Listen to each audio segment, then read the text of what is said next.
Hello student, I am Nikita Bhagat. मैं आपकी biology educator. तो हम लोग आज डिस्कस करने वाले हैं न्यू चैप्टर की स्टार्टिंग करें जिसका नाम है बायोमोलिक्यूल्स के बारे में।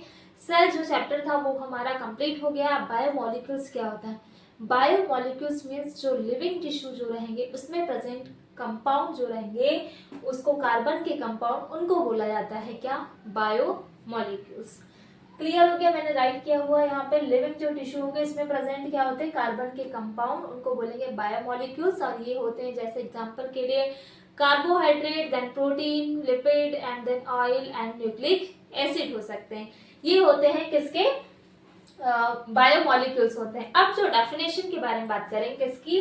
बायोमोलिक्यूल्स की डेफिनेशन। तो जो बायोमोलिक्यूल्स है हेडिंग रहेगी क्या? बायोमोलिक्यूल कैसे कंपाउंड है भाई? ये लिविंग टिश्यू है। एक लिविंग टिश्यू में जो भी कार्बन के कंपाउंड प्रेजेंट रहेंगे, जैसे कार्बन हाइड्रोजन, कार्बन हो गया, कार्बन कैसे कार्बोहाइड्रेट हो गया तो कार्बन हाइड्रोजन से मिलकर बना हुआ है। तो डेफिनेशन क्या बन जाएगी इसकी?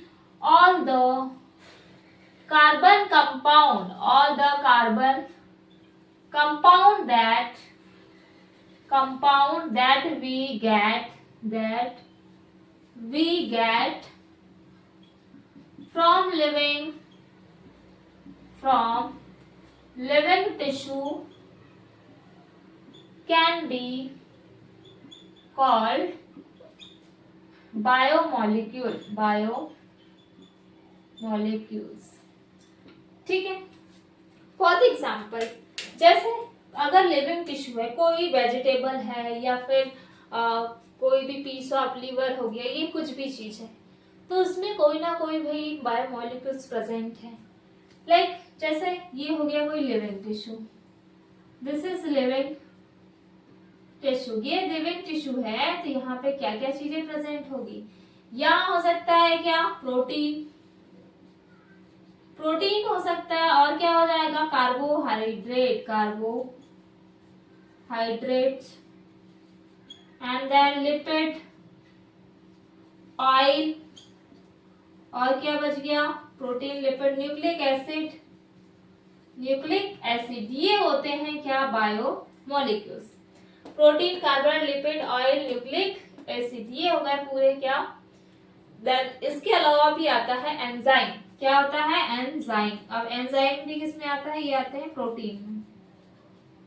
ठीक है, ये होते हैं बायोमोलिक्यूल्स। अब इसमें हम जो बायोमोलिक्यूल्स है इसमें डिस्कस करेंगे एनालिटिकल यानी एनालाइज केमिकल कंपाउंड, कि जो एनालाइज केमिकल कंपाउंड जो रहेंगे वो कैसे, किस टाइप से यहाँ ऑर्गेनिक कंपाउंड होंगे या इनऑर्गेनिक कंपाउंड होंगे उसके बारे में। तो इसमें अभी डिस्कस करेंगे कि जो ऑर्गेनिक जो कंपाउंड, कौन से ऑर्गेनिक कंपाउंड जो है वो लिविंग ऑर्गेनिज्म में मिलते हैं, कौन से ऐसे होंगे। तो एक एनालिसिस दिया हुआ है, जो एनालिसिस है हेडिंग रहेगी जिसको बोलेंगे एनालाइज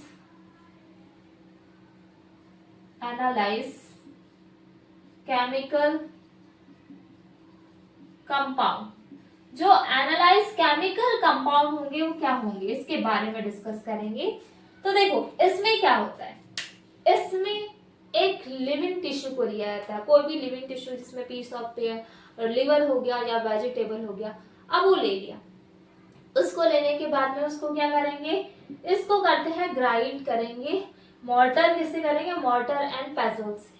जो खलबत्ता रहता है ना कूटने का, उस टाइप का रहता है, जैसे चीनी मिट्टी का बना हुआ या स्टोन पत्थरों का, उसमें ग्राइंड करते हैं, स्लरी बनाएंगे उसकी। एंड देन स्लरी बनाने के बाद अब सॉफ्ट हो गया, उसको करेंगे फिल्टर। जैसे जार में उसको फिल्टर करेंगे और करने के बाद में कुछ सॉल्युबल रहेगा, कुछ इनसॉल्युबल, एसिड सॉल्युबल और एसिड इनसॉल्युबल। कुछ फिल्टर हो जाएगा, कुछ कैसा हो जाएगा, कुछ रिटेंट होगा, कुछ फिल्टर नहीं होगा। उसके बारे में डिस्कस करें। चलो भाई, इसमें प्रोसेस क्या है पहले देख लेते हैं। फर्स्ट स्टेप में है लिविंग टिश्यू लिया। क्या लिया फर्स्ट स्टेप में? Take any living tissue. अब ये लिविंग टिश्यू को ले लिए। अब इसके बाद में इसको क्या करेंगे?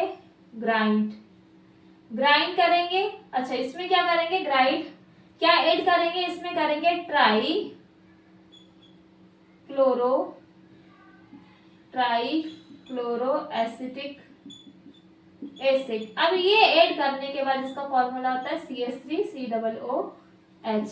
अब इसमें इसके किसके थ्रू इसको सिंक करेंगे, इसको करेंगे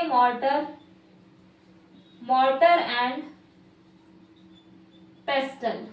मॉर्टर एंड पेस्टल कैसा होता है, जैसे खलबत्ता जानते हैं आप लोगों ने, खल इस टाइप का होता है, खल वैसे इसको उसके थ्रू कूटने का काम करेंगे, मॉर्टर एंड पेस्टल बोलते हैं इसको।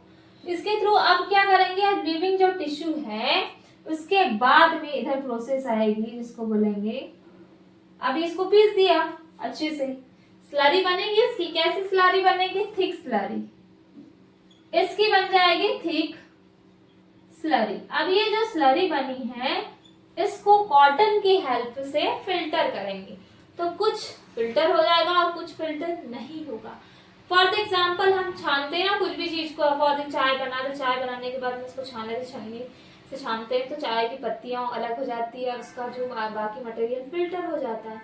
ठीक है, तो इसमें थिक स्लरी क्या होगी, थिक स्लरी मिलेगी। अब ये जो स्लरी है इसको किसके थ्रू, यूजिंग चीज क्लॉथ एंड, या फिर इसको इससे क्लॉथ से क्या फिल्टर करेंगे या और क्या करेंगे, जार में फिल्टर करेंगे, फिल्टर द स्लरी। अब इसको स्लरी को फिल्टर कर लिया, करने के बाद इसमें 2 पॉइंट में डिवाइड होगा। कैसे, एक में होगा फिल्ट्रेशन होगा यानी एसिड सॉल्युबल, और एक होगा रिटेंट जो कैसा होगा, एसिड नॉन सॉल्युबल होगा। तो अब उसको भी क्लियर कर लेते हैं। ठीक है, इतना समझ में आ गया होगा। चलो, ये जो बनाया था इसमें स्लरी बन गया था, बनने के बाद में थिक स्लरी बनी, और बनने के बाद इसको जार में फिल्टर करें, ये हो गया जार में है चीज क्लॉथ, ये क्लॉथ है, इसमें से फिल्टर करें, कुछ चीजें आ गई यहाँ फिल्टर हो गई, कुछ रिटेंट यानी ऊपर की ओर बच गई। ठीक है, चलो अब इसके आगे डिस्कस करते हैं। एक होगा क्या, जब इसको फिल्टर किया गया और कुछ नॉन फिल्टर्ड था, कुछ फिल्टर था, तो इसको 2 कॉलम में डिवाइड करेंगे, तो उसमें पता चलेगा कौन से बायो माइक्रो मॉलिक्यूल है और कौन से मैक्रो मॉलिक्यूल्स है। ये दोनों मॉलिक्यूल्स के बारे में पता चलेगा, माइक्रो मैक्रो। ठीक है, चलो भाई, कितने पार्ट में डिवाइड होगा, जो स्लरी को फिल्टर करे तो 2 पार्ट में। फर्स्ट पार्ट में आएगा फिल्ट्रेट, ये हो गया फिल्ट्रेट पार्ट, और ये हो जाएगा रिटेंट पार्ट या रिटेंट, और इसको और क्या बोलेंगे हम, फिल्ट्रेट को एसिड सॉल्युबल, एसिड, ये एसिड सॉल्युबल, और ये हो जाएगा एसिड नॉन या इनसॉल्युबल। ठीक है, ये 2 पॉइंट हो गए। अब इन दोनों को क्या बोला गया है, पहले तो ये जो फिल्टर्ड होंगे जो एसिड सॉल्युबल, इनको बोला जाएगा bio micro molecule, bio micro molecule बोलेंगे, और इसको बोलेंगे बायो मैक्रो मॉलिक्यूल। ठीक है, अब इसके कुछ एग्जाम्पल भी आ जाएंगे। तो पहले इसको माइक्रो क्यों बोला गया है, क्योंकि इसका जो साइज रहेगा या और क्या, इसका मॉलिक्यूलर वेट, इसका जो मॉलिक्यूलर वेट और ये जो साइज है ये होता है 1000 डाल्टन। 1000 डाल्टन होगा इसका मॉलिक्यूलर वेट, और वो भी कितना है, लेस देन, ये है लेस देन। बट जो रिटेंट एसिड इनसॉल्युबल होगा, ये इसका जो मॉलिक्यूलर वेट होगा, मॉलिक्यूलर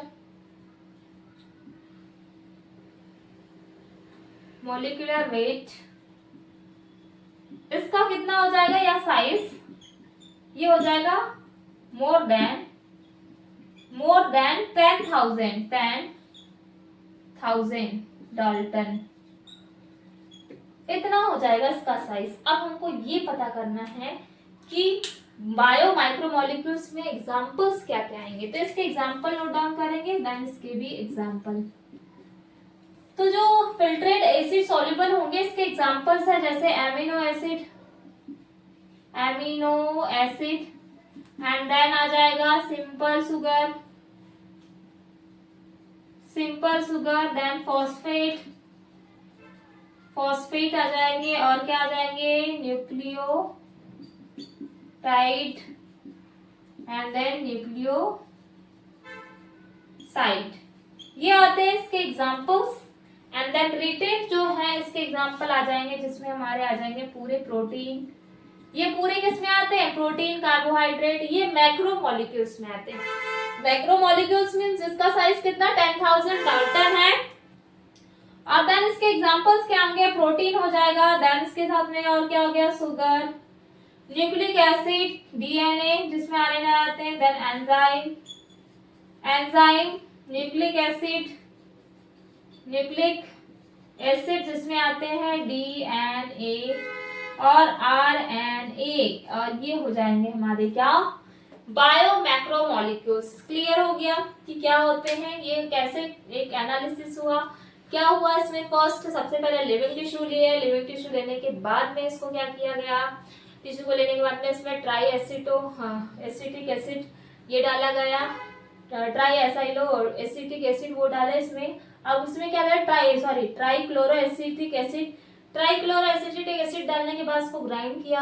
ग्राइंड करने के बाद क्या किया गया? उसको मोटर एंड पेजर जो था उसके थ्रू क्या बनाया? स्लरी बनाई गई। स्लरी बनाने के बाद इसको क्या किया? फिल्टर किया जार में, और जार में जब फिल्टर होने के बाद में इसको इसके दो पार्ट में डिवाइड हो गया। ये ऊपर पे फिल्टर वाला नीचे में आ गया, और जो रिटेन था वो ऊपर की ओर कहाँ रह गया? फिल्टर में, चीज क्लॉथ में रह गया। ठीक है, तो इस टाइप से इसमें समझ में आया कि जो फिल्टर हो गया था इसको माइक्रोमोलिक्यूल बोलेंगे, micro and then macromolecules means जो ऊपर की ओर बचा हुआ है। ठीक है, एग्जांपल्स हो गए एमिनो एसिड, सिंपल शुगर, ये इसके एग्जांपल्स, देन ये इसके एग्जांपल्स हो गए। ठीक है, चलो अब इसके आगे कंटिन्यू करते हैं कि इसके आगे भी और दिया हुआ है, जिसमें और एक हम क्या करेंगे? एनालिसिस करेंगे कि अच्छा एक चीज मुझे आपको बताना था यहाँ पे कि जो इसमें है रिटेंट वाला, इसमें और एक एग्जांपल आएगा लिपिड। अब ये लिपिड क्या है भाई?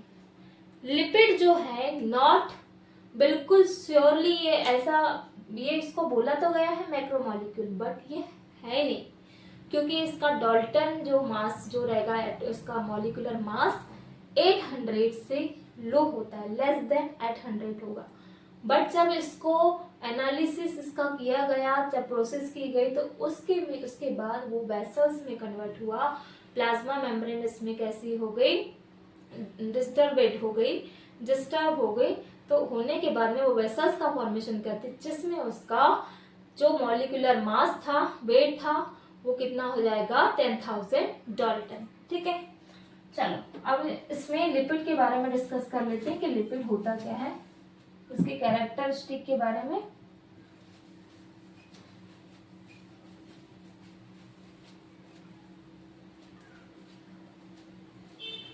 नेक्स्ट हेडिंग रहेगी लिपिड की, जो एनालिसिस रहेगी कि वो क्या बोलते हैं? नॉट स्ट्रिक्टली होता है। कैसा? नॉट स्ट्रिक्टली मीन्स वो पूरी तरह से क्या नहीं है?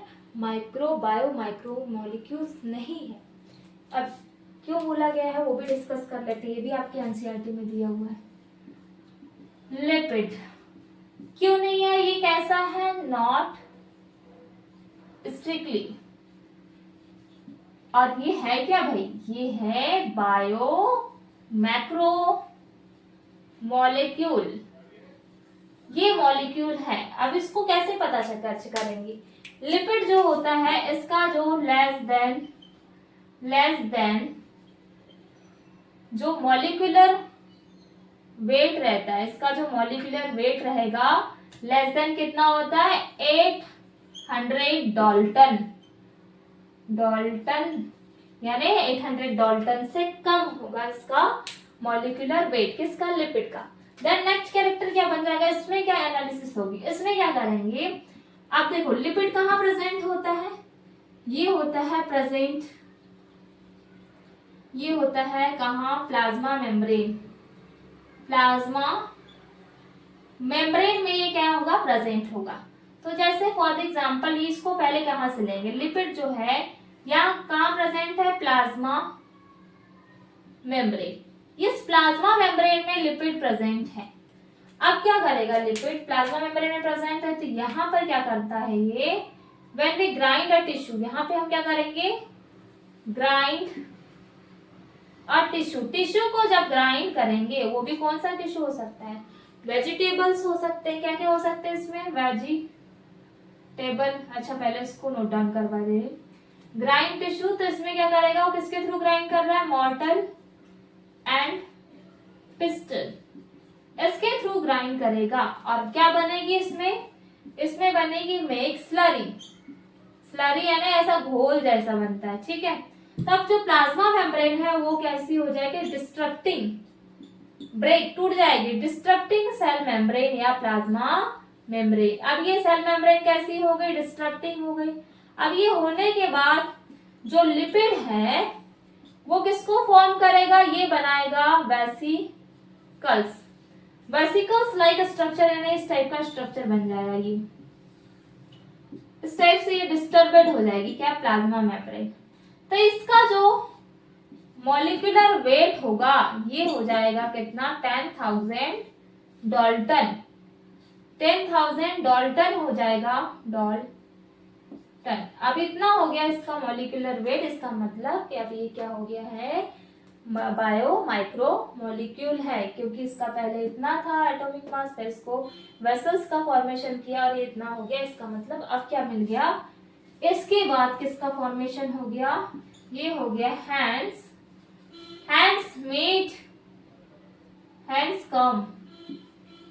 Hands come under bio macro molecule, ठीक है।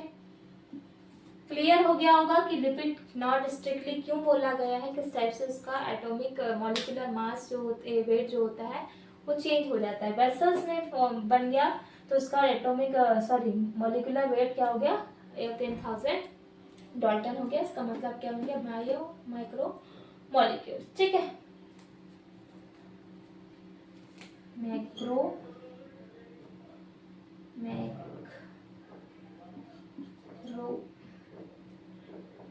मॉलिक्यूल, ठीक। चलो भाई अब आगे कंटिन्यू करते हैं।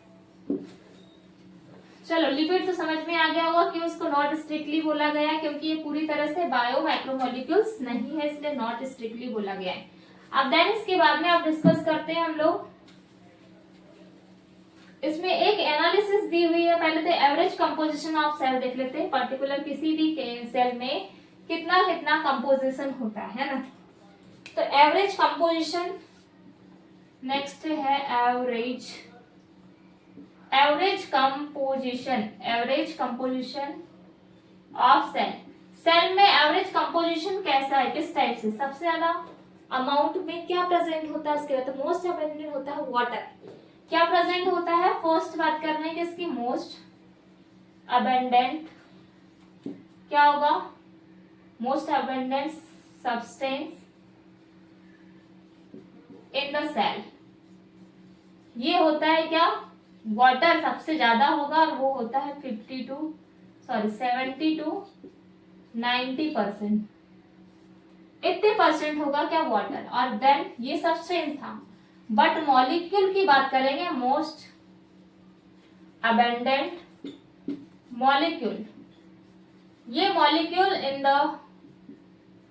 द सेल, ये होता है क्या, प्रोटीन होता है क्या, मॉलिक्यूल में सबसे ज्यादा प्रेजेंट होता है, वो कितना होता है 10 to 15%, ये होगा प्रोटीन, ठीक है। सबके अमाउंट दिए हुए हैं आपकी एनसीईआरटी में, तो मैं नोट डाउन करवा दे रही हूँ। प्रोटीन हो गया, वाटर हो गया, देन इसके बाद में देख लेते हैं कार्बोहाइड्रेट 3 अमाउंट में रहेगा। लिपिड जो रहता है ये रहता है 2, एंड देन न्यूक्लिक जो एसिड रहेगा ये रहता है 5 to 7, और एक आता है आयंस, ये भी दिए हुए जो होता है 1 अमाउंट में, ठीक है।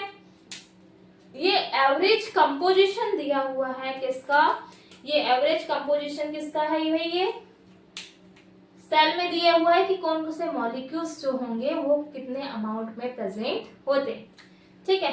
अब ये एवरेज कंपोजिशन के बाद में अब आज का जो रहता है उसकी एनालिसिस देखेंगे कि अभी तक हमने ऑर्गेनिक के बारे में देखे, अब इनऑर्गेनिक के बारे में देखेंगे कुछ इनऑर्गेनिक कंपाउंड कैसे प्रेजेंट होते हैं। जैसे आपने राग देखा होगा है ना, उसमें प्रेजेंट होगी इनऑर्गेनिक सब्सटेंस। अभी हम एक एनालिसिस करेंगे, उसके थ्रू समझेंगे कि क्या होता है इसमें प्रेजेंट। फॉर एग्जांपल इसका एनालिसिस है, अब आएगा क्या, आस्क एनालिसिस। अब इसमें कैसे आस्क एनालिसिस है इसके बारे में डिस्कस करेंगे। ये एनालिसिस में क्या होता है, कोई भी लिविंग टिश्यू लेंगे, कैसा है, पहले लेंगे लिविंग टिश्यू वेट, गीला, जैसे लीफ ले ली, पत्तियां गीली है, उसको क्या करेंगे, फिर ड्राई करेंगे, ड्राई वेट में चेंज करेंगे। अगर वो ड्राई हो गई तो उसको फिर क्या करेंगे, बर्न करेंगे, वाटर वेपर भी निकल जाएगी, देन उसके साथ में CO2 गैस निकलेगी। निकलने के बाद में वो कैसा हो जाएगा, अब आस्क का फॉर्मेशन करेगा। अब वो राग बन गया, अब उसमें क्या होगा, कुछ इनऑर्गेनिक सब्सटेंस प्रेजेंट रहेंगे, पहले ऑर्गेनिक थे फिर वो किस में कन्वर्ट हो जाएंगे, इनऑर्गेनिक सब्सटेंस।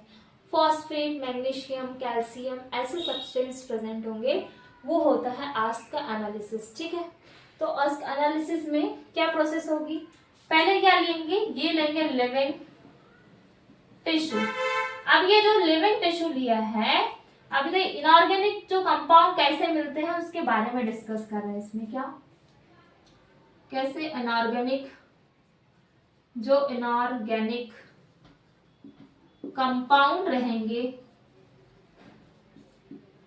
वो कैसे मिल रहे हैं, यानी हाउ मीन्स कैसे इनऑर्गेनिक कंपाउंड कैसे मिल रहे हैं उसके बारे में डिस्कस करेंगे। तो जो टिश्यू है लिविंग टिश्यू, फॉर एग्जांपल हमने लीफ ले लिया, ठीक है। अब इसको किसमें, इसमें कैसी है ये वेट गीली है। अब इसको क्या करेंगे, इस लिविंग टिश्यू को क्या करेंगे, ड्राई वेट में चेंज करेंगे, ड्राई वेट। अब ये सुखा दिए, इसको ड्राई वेट में चेंज हो गई। अब क्या करेंगे भाई, बर्न, जलाना। जब जलाएंगे तो क्या, पहले क्या थी, ऑर्गेनिक सब्सटेंस। अब ये ऑर्गेनिक सब्सटेंस है, यानी क्या हो जाएगा, इसमें water vapour and then CO2 क्या हो जाएगा, रिलीज हो जाएगी, एंड CO2। अब ये रिलीज हो गई भाई। अब देखो ऑर्गेनिक सब्सटेंस था, बर्न होने के बाद में ये क्या हो जाएगा, इनऑर्गेनिक सब्सटेंस बनाएगा, इनऑर्गेनिक सब्सटेंस। कौन सा सब्सटेंस है ये भाई, इनऑर्गेनिक सब्सटेंस। अब जब ये इनऑर्गेनिक सब्सटेंस है जिसमें आ जाएगा जैसे मैग्नीशियम एंड देन फॉस्फेट, या फॉस्फेट हो गया, इसके साथ में भी और बहुत से एग्जांपल जिसमें कैल्शियम, NaCl एंड देन क्या आ जाएगा, सोडियम और पोटेशियम, देन कैल्शियम कार्बोनेट, ये होते हैं बहुत सारे इनऑर्गेनिक सब्सटेंस। कितना क्लियर हो गया। अब इसमें कुछ जो नॉर्मल कुछ इंट्रोडक्शन दिया, इसमें मैं आप लोग को समझाने वाली हूँ कि मेटाबोलाइट क्या होते हैं, मेटाबॉलिज्म क्या होगा इसके बारे में। मेटाबोलाइट्स मीन्स क्या होगा कि जो मेटाबॉलिज्म रिएक्शन जो होती है उसमें जो सब्सटेंस बनता है, जो पार्टिसिपेट करते हैं जो सब्सटेंस ड्यूरिंग द मेटाबॉलिज्म, तो उसको बोला जाता है मेटाबोलाइट। तो देखो अब कैसे बात कर रहे हैं हम इसकी, मेटाबॉलिज्म। सबसे पहले हेडिंग रहेगी मेटाबोलाइट। मेटाबोलाइट्स मीन्स क्या होता है, सबसे पहले हमको क्या समझना है भाई, चलो इसकी डेफिनेशन बता देती हूँ। मेटाबोलाइट्स मीन्स होता है, क्या होता है ये, during metabolic reaction the substance formed called metabolite. इसका मतलब मेटाबोलाइट्स मीन्स होता है कि ड्यूरिंग मेटाबॉलिक रिएक्शन, जब मेटाबॉलिक रिएक्शन के क्या बोला, ड्यूरिंग, जब किसी सब्सटेंस का क्या होगा, फॉर्मेशन होगा, उसको बोलेंगे, उस सब्सटेंस को बोलेंगे मेटाबोलाइट। सबसे पहले इसके पहले हमको क्या समझना पड़ेगा, इसको समझना पड़ेगा किसके बारे में, पहले हमको समझना है कि मेटाबॉलिज्म क्या होती है।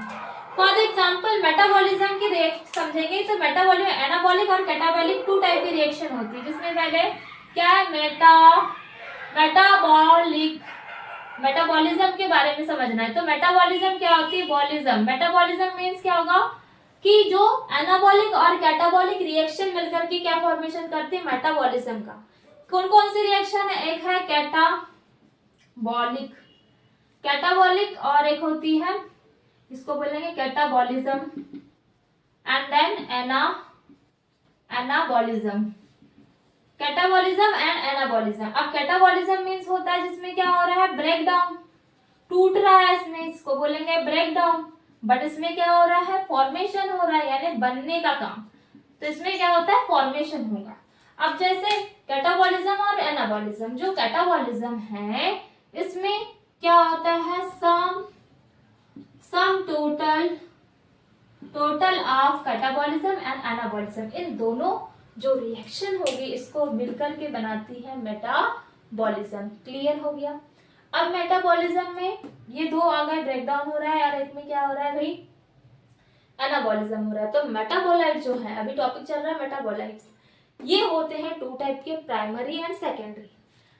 प्राइमरी क्या होते हैं? प्राइमरी जो होंगे बहुत ज्यादा यूजफुल होंगे, इसेंशियल होंगे, ऑर्गेनिक किसी भी लिविंग ऑर्गेनिज्म के लिए उसका यूज होगा, और देन इसेंशियल होते हैं प्राइमरी। बट जो सेकेंडरी होंगे वो जो ऐसे एमिनो एसिड, ये ऐसे क्या होंगे एकदम ऐसे मॉलिक्यूल्स होंगे जो क्या होते हैं, वो भी यूजफुल होते हैं, बट जो फर्स्ट वाले जो रहेंगे वो ज्यादा बेनिफिट रहेंगे। उसके बारे में डिस्कस करते हैं, ठीक है। चलो अब इसमें आप लोग हेडिंग डालेंगे कि मेटाबोलाइट जो होते हैं इसके टाइप्स के बारे में, कि क्या होते हैं और कौन से बेनिफिशियल होते हैं और किसको फिजिकल प्रोसेस के थ्रू कंट्रोल कर सकते हैं। अच्छा, मैंने क्या बताया कि अच्छा सेकेंडरी को यूज करते हैं, बेनिफिशियल यूजफुल होते हैं, और फर्स्ट वाले जो रहते हैं फिजियोलॉजिकल प्रोसेस इसके कारण होते हैं, ठीक है। तो फर्स्ट टाइप्स ऑफ मेटाबोलाइट। जो मेटाबोलाइट है इसके टाइप है, फर्स्ट जिसको बोलते हैं प्राइमरी मेटाबोलाइट। प्राइमरी मेटाबोलाइट है पहले, फर्स्ट, एंड देन आते हैं सेकंड आ जाएगा जिसको बोलेंगे सेकेंडरी मेटाबोलाइट। ठीक है, ये 2 टाइप के हैं metabolite, for primary and then secondary. चलो प्राइमरी को डिस्कस करते हैं, कैसे हेल्पफुल है। प्राइमरी में आ जाते हैं ऐसे मेटाबोलाइट जो कैसे होते हैं? Very important. कैसे ये वेरी इंपॉर्टेंट है, और देन किसके लिए? फॉर लिविंग जो भी ऑर्गेनिज्म है, जो ऑर्गेनिज्म के लिए बहुत ज्यादा इंपॉर्टेंट है, और इसका जो यूज करते हैं वो कैसे करते हैं? Direct control on their physical process. ये डायरेक्ट फिजियोलॉजी जो रहती, फिजियोलॉजिकल जो प्रोसेस होती है उसको डायरेक्ट कंट्रोल करते हैं। इस प्रोसेस को डायरेक्टली क्या करेंगे? वो कंट्रोल करेंगे, तो इसको बोलते हैं प्राइमरी मेटाबोलाइट। फॉर एग्जांपल्स के लिए प्राइमरी में आ जाएंगे, जैसे एग्जांपल के लिए एमिनो एसिड आ जाएंगे, क्लोरोफिल आएगा। क्लोरोफिल क्या कर रहा है? फोटोसिंथेसिस में हेल्प कर रहा है, फूड फॉर्मेशन। देन उसके साथ में जो आएगा हिम भी आने की, जो हीमोग्लोबिन का फॉर्मेशन करता है इसको बोलते हैं हिम, ठीक है। और क्या आ जाएंगे? क्लोरोफिल भी हो गया। एमिनो एसिड क्या होते हैं? प्रोटीन फॉर्मेशन, 20 एमिनो एसिड मिलकर के प्रोटीन का फॉर्मेशन करते हैं, एमिनो एसिड। इसके साथ में और क्या बच गया? ग्लूकोज। ये आते हैं इसके कुछ एग्जांपल्स प्राइमरी मेटाबोलाइट।